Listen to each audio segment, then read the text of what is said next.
All right, this concludes Flight Test Data Analytics Module 1, the first of a follow-on series.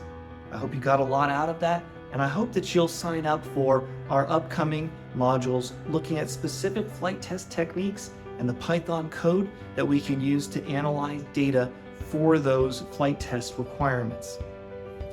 If you enjoyed this, please leave a review of this course. It'll show up on the site. Please also share this course with others in your professional circle that you think would benefit from this. You can share the link on social media. You can share it via email, word of mouth, professional societies. All of that would be great for us to get the word out about this course. And then finally, would you consider also signing up for some of the other dataless aerospace courses, including Flight Test 101, which is about a 90-minute introduction to flight test concepts useful for your team members that may not have had the grounding of a test pilot school education, and Flight Test Risk Management, which is a much more thorough course teaching how to build test hazard analyses, risk management plans, and apply those tools during your flight test execution.